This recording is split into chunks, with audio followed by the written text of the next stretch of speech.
उग्रवादी यह शब्द केंद्र की सत्ता पर आसीन भारतीय जनता पार्टी के वरिष्ठ सांसद रमेश विधुड़ी के हैं। श्रीमान जी संसद में दक्षिण दिल्ली का प्रतिनिधित्व करते हैं।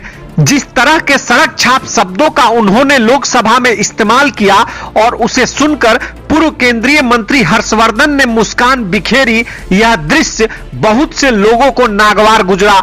यह पहली बार नहीं है जब रमेश विधुड़ी किसी विवादित बयान या हरकत की वजह से चर्चा में आए हैं।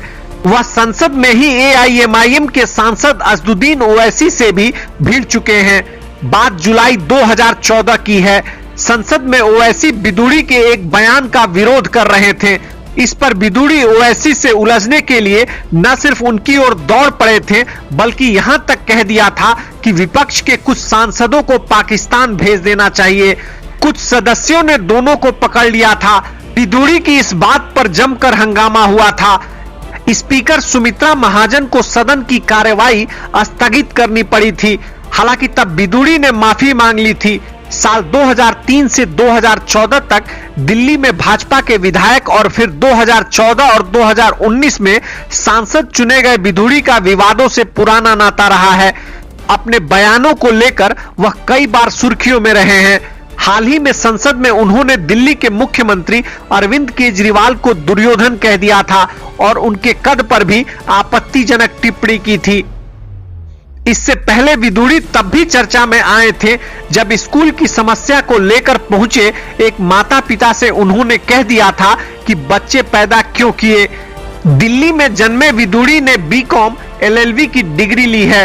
उन्होंने प्रोफेशन में वकील, बिजनेस, किसान और सोशल वर्कर लिखा है। विधुड़ी ने अपने राजनीतिक करियर की शुरुआत छात्र राजनीति से की। छात्र नेता के रूप में उन्होंने 1983 से एबीवीपी के लिए काम किया। बहरहाल विधुड़ी संसद में मुसलमान सांसदों को गाली देकर चर्चा में आए हैं। उन्होंने जिस सांसद को गाली दी है वो कुंवर दानिश अली हैं। दानिश अली अमरोहा से सांसद है। वह हापुड़ के गांव भंडा पट्टी के रहने वाले हैं। दानिश अली 2019 लोकसभा चुनाव में बसपा प्रत्याशी के रूप में अमरोहा लोकसभा क्षेत्र से चुनाव जीते। वह भाजपा प्रत्याशी कंवर सिंह तंवर से 63,000 वोटों से जीते थे। दानिश अली को राजनीति विरासत में मिली है।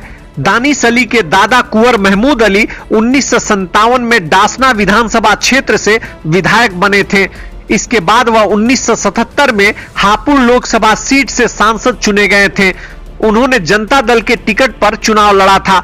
जनता दल सेक्युलर से अपनी राजनीति की शुरुआत करने वाले दानिश अली पार्टी में जनरल सेक्रेटरी भी रह चुके हैं। एक समय ऐसा भी था जब दानिश अली कर्नाटक में पार्टी का एक अहम चेहरा बनकर सामने आए थे।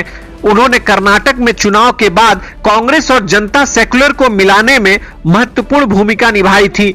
उन्हें एचडी देवगौड़ा का करीबी माना जाता रहा है।